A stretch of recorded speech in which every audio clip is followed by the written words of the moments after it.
Welcome to the next video.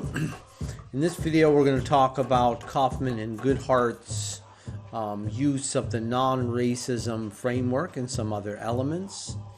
The first is the way that they confuse white opposition to immigration with the sense of ethnic belonging of minority ethnicities in response to histories of oppression. Now we talked about this in the end of the last class period that we had,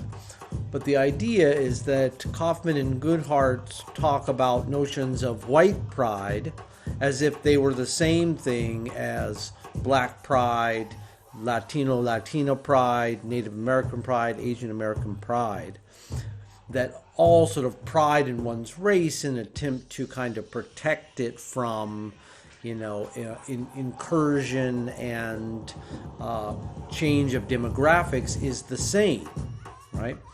But what that misses is that it equalizes the definitions of racism,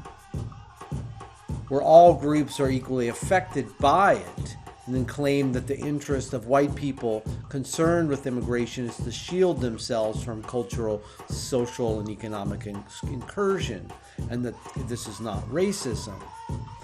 But the claim to be on par with minority groups interested in preserving their culture and tradition ignores the history of racism,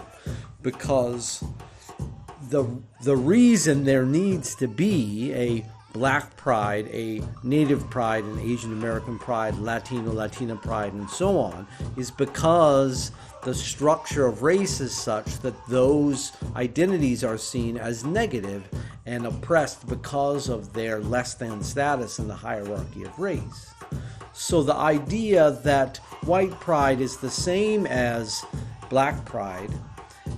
is a version of what we saw earlier on, Eileen Morton Robinson's claim that it's folding white supremacy into itself, right? Because it makes the kind of way in which white supremacy structures the categories of race and the history of racism itself seem neutral, right? It's just another race among races, rather than, the very notions of race are already structured around white supremacy. So claiming white pride is sort of doubling down, in a sense, on white supremacy.